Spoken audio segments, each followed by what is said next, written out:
que représente le microbiome. C'est à toi. Tout à fait, merci. Pour préciser, hein, merci Sylvain. D'abord, je voudrais remercier Adébiotech et Daniel pour m'avoir donné l'opportunité de vous parler encore une fois du microbiote intestinal. Juste une petite remarque, je suis toujours en fait à Métagénopolis, même si depuis le 1er janvier 2021, mon activité principale, elle est à Nantes auprès de l'UMR FAN, qui est une unité mixte INRAE Université de Nantes. Et en fait, lorsque j'ai commencé à travailler sur le microbiote au tout début des années 90, on était très loin d'imaginer l'importance et d'avoir la vision que l'on a actuellement de l'importance du microbiote intestinal, du microbiote de façon générale en santé, puisqu'on considère effectivement maintenant que l'homme est microbien, puisque 50% des cellules de notre organisme sont microbiennes, d'une part, et que en fait, ces micro-organismes nous amènent un potentiel génétique extrêmement important, puisque face à nos 23 000 malheureux petits gènes, chacun d'entre nous héberge à peu près un microbiote qui ramène plus de 600-650 000 gènes, donc un potentiel important. On considère effectivement que c'est un écosystème en soi et que l'homme est une symbiose. Voilà. Donc, comme je l'ai dit, un potentiel immense, 100 000 milliards de micro-organismes, autant de micro-organismes que de cellules humaines. Chacun d'entre nous héberge plusieurs centaines d'espèces, dont on a toujours encore des difficultés à cultiver certaines de ces espèces. Si on regarde le microbiote intestinal avec précision, eh bien, on voit que quelques dizaines d'espèces sont partagées entre nous, que c'est ce qu'on appelle le cœur métagénomique. C'est une communauté qui est relativement stable dans le temps.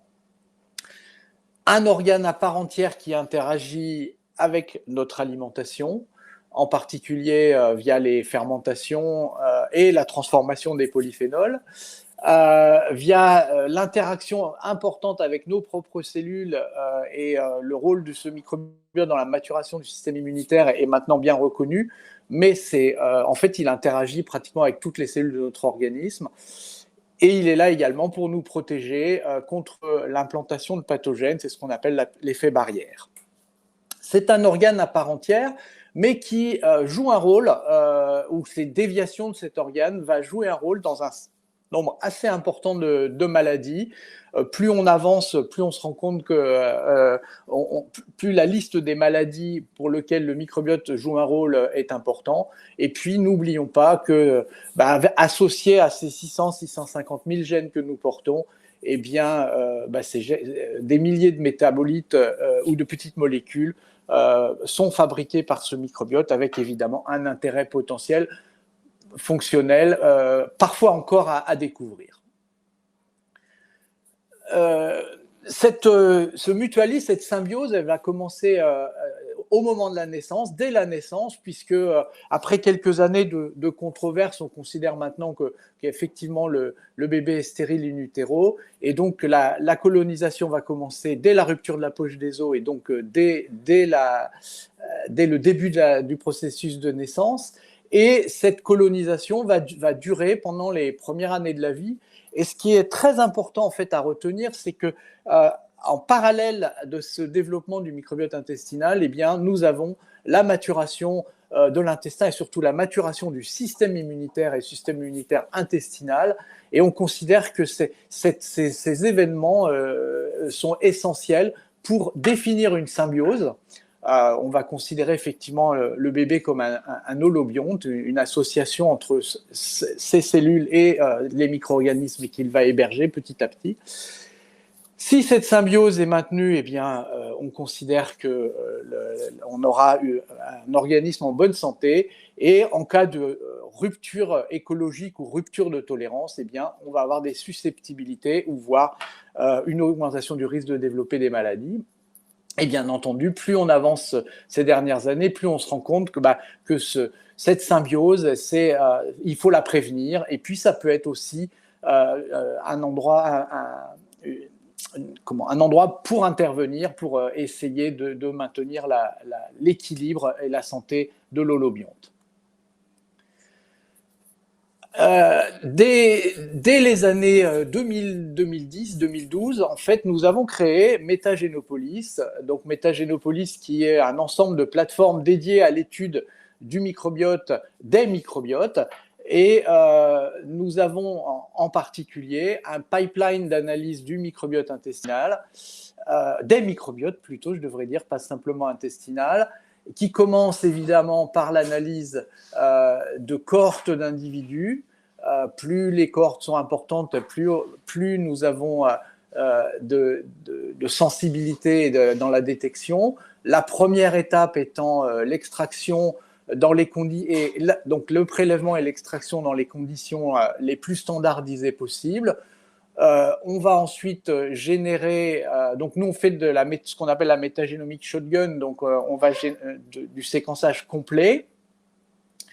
Et donc on va générer pour chaque échantillon des millions de lectures, de reads, que l'on va ensuite mapper sur un catalogue de références que l'on aura fait au préalable. Et ce catalogue de références, en fait, contient la liste de tous les gènes et finalement maintenant de toutes les espèces que l'on a identifiées dans l'écosystème en particulier. Donc voilà. Et on va faire du comptage de gènes. Et à partir de ce comptage de gènes, on va pouvoir reconstituer l'écosystème et mieux comprendre le lien existant entre les paramètres cliniques, par exemple, et la composition du microbiote, à la fois au niveau des gènes et au niveau des espèces. Cette approche nous a permis, au cours des 10 dernières années, de faire un nombre de découvertes importantes avec des publications majeures dans les journaux de plus grand niveau scientifique. Et donc, je vous disais, on a vraiment commencé par le microbiote intestinal, mais maintenant, nous avons des catalogues pour regarder d'autres écosystèmes. Et on a un catalogue qui est en cours de construction sur le microbiote cutané. On a très bientôt va être publié notre catalogue oral. On a également le catalogue donc, de l'adulte, un catalogue spécialisé pour les enfants et les petits-enfants, et puis des catalogues pour le microbiote intestinal d'espèces, l'espèce, la souris, surtout souris de laboratoire, le cochon, les bovins et puis le poulet. Donc la première question qu'on peut se poser, c'est est-ce que l'on peut arriver à définir le microbiote intestinal de l'homme sain et est-ce que l'on peut bien comprendre et définir cette symbiose? Donc le premier événement évidemment à considérer, c'est que cette symbiose, elle va commencer à la naissance et que la colonisation va dépendre d'un nombre de facteurs importants, comme par exemple le mode de naissance. Il y a de nombreux travaux qui montrent que la colonisation est complètement différente suivant que le bébé va naître par voie basse ou par césarienne. L'hygiène dans l'environnement néonatal est aussi important. Lorsque le bébé naît, par exemple, à la maison ou au contraire, quand il naît dans un environnement hospitalier, évidemment, l'environnement n'est pas le même. Les microbes auxquels il va être confronté ne sont pas les mêmes. L'administration de médicaments dans les premiers moments de la vie, que ce soit par exemple les antibiotiques, on le comprend bien, mais d'autres médicaments comme par exemple les inhibiteurs de pompe à protons, vont impacter sur la colonisation, la façon dont le microbiote va se faire. L'alimentation maternelle, le microbiote maternel et en particulier le microbiote du lait maternel vont être des facteurs importants. Le mode d'alimentation, suivant que le bébé va être nourri au sein ou au contraire avec des formules, voire s'il est exposé avec aux probiotiques au moment de la naissance. Et puis enfin, le sevrage. Tout ça vont être des éléments déterminants pour la colonisation. Et cette colonisation, évidemment, si elle se fait correctement, le bébé va être en bonne santé. Mais si cette colonisation se fait de façon incorrecte et que, par exemple, le bébé va être exposé à une faible diversité bactérienne ou au contraire à un microbiote différent ou particulier, eh bien, on va avoir une susceptibilité accrue à développer des maladies. C'est le contexte en particulier de DOAD qui est le déterminisme des maladies, de la santé et des maladies au moment de la naissance. Alors, jusqu'à il y a peu de temps, jusqu'à ces travaux publiés par l'équipe de Frédéric Beken en 2021, donc il y a quelques semaines, eh bien, on considérait que la colonisation, elle durait à peu près, c'était les 2 premières années de la vie, et dans son joli travail, l'équipe de Frédéric a pu montrer qu'en fait, on n'avait peut-être pas tout à fait bon et que la colonisation, en fait, va prendre plus de temps. La complexité n'est toujours pas atteinte au bout de 5 ans, d'une part. Et puis, l'information importante, c'est que l'influence de la césarienne va être petit à petit normalisée dans le temps au bout de 3 à 5 ans. Ce qu'il faut garder quand même en tête, c'est que la maturation du système immunitaire qui se fait pendant les 2-3 premières années de la vie, et donc on peut imaginer que si après césarienne, petit à petit le microbiote va se normaliser, mais que ce qui s'est passé tout au début de la vie va quand même impacter sur l'avenir du bébé. Donc c'est une évolution ensuite, donc on voit ici les premiers moments de la vie, puis ici c'est le nombre d'espèces observées par individu, puis après on va arriver à une sorte de plateau qui se maintient progressivement, sauf changement important, notamment au niveau de la santé de la personne. Et ce qui est intéressant dans ce joli travail fait par une équipe américaine, c'est que lorsque l'on compare le microbiote intestinal d'Américains de la région de Saint-Louis et avec le microbiote intestinal d'Indiens Yanomanites ou d'Africains du Malawi, eh bien, on voit que la richesse en espèces n'est pas du tout la même et que finalement, quelque part, nos populations modernes ont l'air d'avoir perdu une relative richesse de leur microbiote. Est-ce qu'on peut définir la symbiose? Eh bien, ce n'est pas si évident que ça, puisque certains travaux nous montrent, par exemple, que ici, à gauche, une étude faite par des collègues belges qui montre en fait que le premier facteur d'explication des variations du microbiote, eh bien, ce sont les médicaments que vont prendre les personnes, ensuite suivis par les paramètres sanguins, les habitudes, le transit intestinal et puis les informations alimentaires. Donc c'est vraiment quelque chose qu'il faut vraiment considérer. Et puis, sur la partie droite de la diapositive ici, je vous présente une figure issue d'un article qui n'est pas encore publié, mais qui est disponible online sous forme de préprint par Saïd Chouaé. Et vous voyez qu'effectivement, dans ce joli travail, il montre que suivant le pays dans lequel on est, eh bien, les microbiotes peuvent être très, très différents.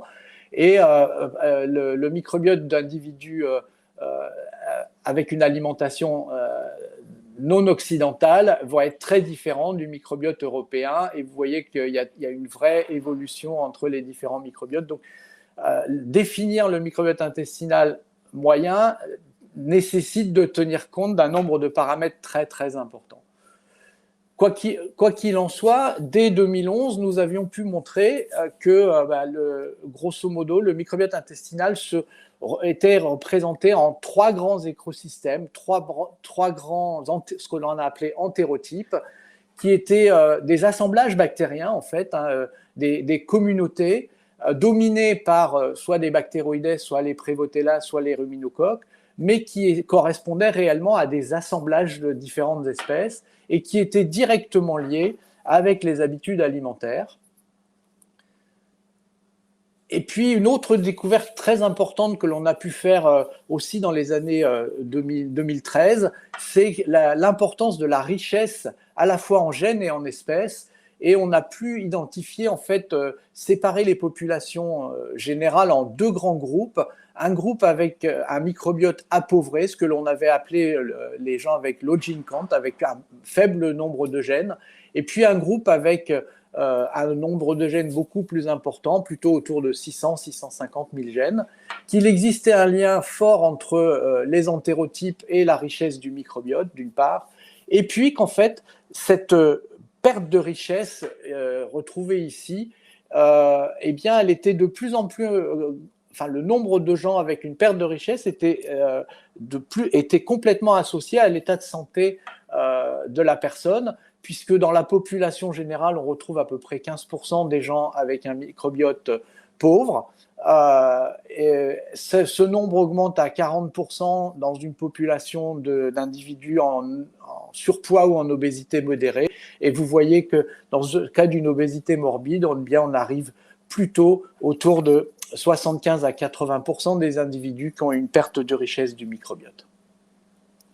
Tout ça nous amène en fait à un grand projet qui est porté par l'INRAE et par Metagenopolis, le French Gut, donc qui est un projet qui s'intègre dans le Million Microbiome of Human Project, donc un gros projet mondial, et qui a la volonté en fait de séquencer et de caractériser le microbiote intestinal de 100 000 Français, donc 100 000 qui seront intégrés dans le Million Microbiome of Human Project, et on va essayer de relier en fait les caractéristiques du microbiote intestinal avec des facteurs environnementaux, avec des facteurs de style de vie et des facteurs alimentaires, et bien entendu de regarder les déviations associées à des maladies.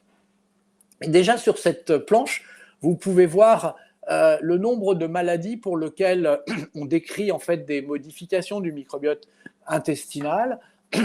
En 2016, on avait fait avec Joël Doré le point sur les maladies. Vous voyez que la liste était déjà importante. Les maladies inflammatoires intestinales, les maladies intestinales au sens large, mais également l'obésité, les diabètes, l'allergie, les pathologies hépatiques, les maladies cardiovasculaires, l'autisme, la dépression, la fragilité des personnes âgées, mais également, plus récemment, on a montré des modifications du microbiote dans la sclérose en plaques, dans l'Alzheimer, Parkinson, l'hypertension, la spondylarthrite, les maladies osseuses, les maladies rénales, les cancers, et la liste, je vous l'ai dit, continue à s'allonger. Quelques exemples de déviations dans les maladies. Ici, par exemple, on voit dans la maladie de Crohn et dans la rectocolite hémorragique que le microbiote est très, très différent, en particulier dans la maladie de Crohn, avec une perte de richesse importante retrouvée plus particulièrement chez les patients Crohn. Et on voit ici que ce soit au moment de la maladie, au moment des poussées de la maladie, au moment de la rémission de la maladie, eh bien, cette perte de richesse est là. Et on a pu identifier ainsi des espèces, et en particulier une espèce, Faecalibacterium prosnitzi, comme absente ou très fortement réduite, en plus de la richesse, chez les patients atteints de maladies inflammatoires intestinales. De la même façon, dans les maladies métaboliques, eh bien, la communauté scientifique, y compris à travers le projet Métacardis, a pu montrer l'importance des microbiotes, puisqu'on se rend compte que ce n'est pas simplement le microbiote intestinal, mais le microbiote oral qui peut être important associé à ces maladies métaboliques. De façon importante, c'est le microbiote dans sa composition, mais également dans ses fonctions. On a vu tout à l'heure déjà cette perte de richesse chez les personnes avec maladies métaboliques, et puis on voit des groupes bactériens qui sont spécifiquement associés à la maladie, ou au contraire qui disparaissent dans la maladie, comme par exemple Akkermansia mucinifila ou Faecalibacterium prosnitzi. Cette modification du microbiote va conduire à des modifications de fonctions bactériennes, et en particulier de métabolites bactériens, comme les acides gras à chaîne courte et en particulier le butyrate, comme les acides gras à chaîne ramifiée, comme le TMA, ou à une augmentation de certains composés bactériens comme le LPS, qui vont impacter sur le métabolisme de façon générale, mais également impacter sur le système immunitaire et donc sur le risque de développer des maladies chroniques. Lorsque l'on regarde en fait l'ensemble des maladies et la transition entre la santé et la maladie, eh bien on arrive à cette hypothèse de transition critique et donc de modification de l'écosystème. Et en fait, c'est un concept qui nous est très cher avec Joël Doré et qui correspond en fait lorsqu'on a un écosystème résilient, une bonne symbiose, eh bien on a un microbiote riche et bien diversifié, on a un équilibre redox une balance redox bien équilibrée, une tolérance immunitaire et une bonne barrière mucosale, et dans des conditions qui peuvent être diverses, qui peuvent être associées à la nutrition, à la génétique, à la prise de médicaments, à l'exposition à des xénobiotiques, eh bien, on peut, comme ici avec cette bille, changer d'équilibre et passer dans un autre dans un autre équilibre, où on a évidemment une dysbiose, une non-résilience, pour lequel on va avoir en fait une perte de la richesse du microbiote intestinal, associée à une augmentation de la perméabilité intestinale, associée à une augmentation de l'inflammation locale et systémique, et associée à des perturbations de la balance redox et des modifications épigénétiques. Encore 2 mots sur le lien entre microbiote et maladie. L'une des grandes découvertes de ces 2-3 dernières années me semble être ce joli travail fait par l'équipe de Laurence Zidvogel à Villejuif, en association avec les chercheurs de Métagénopolis et en particulier Emmanuel Le Chatelier, qui ont montré en fait que l'analyse du microbiote, dans un sens, pouvait prédire la réponse aux immunothérapies anticancéreuses. Donc, la composition du microbiote est un facteur important dans le succès de ces stratégies. Et bien entendu, tout de suite derrière, on se dit, est-ce qu'on peut intervenir, modifier le microbiote pour avoir un meilleur succès de ces immunothérapies ou de cette... Et l'autre point aussi important, sur lequel malheureusement je ne pourrais pas m'étendre, eh bien, c'est le développement, cette aire de recherche très nouvelle, qui est ce que l'on appelle l'axe microbiote intestin-cerveau. On commence à décortiquer et à montrer le lien très fort existant entre le microbiote intestinal d'une part et le fonctionnement de nos cerveaux, avec évidemment des liens dans la dépression, dans l'anxiété, dans le désordre, enfin dans l'humeur, dans des pathologies comme l'anorexie mentale, comme l'autisme, comme la maladie d'Alzheimer ou Parkinson, et là aussi la liste continue à s'étendre. Pour terminer, eh bien, en quoi le microbiote peut-il être utile dans notre santé? Eh bien, on a vu déjà que le microbiote pouvait être un outil de stratification, peut-être un outil de diagnostic, mais peut-être aussi un outil qui permet de prédire la réponse, par exemple aux immunothérapies, pourrait être utilisé comme compagnon diagnostique dans certains cas. On ne va pas en parler du tout aujourd'hui, même si un tout petit peu avec Georges tout de suite après moi. Le microbiote peut être un traitement en soi.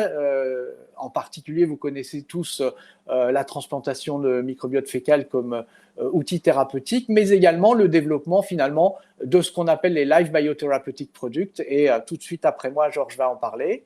Le microbiote peut également être une source de nouvelles molécules, de nouvelles drogues, de nouveaux médicaments, et finalement, et c'est vraiment une grosse partie des topos aujourd'hui, le microbiote peut être la cible pour la modulation, notamment via l'alimentation, via la prise de probiotiques ou via les prébiotiques ou les fibres.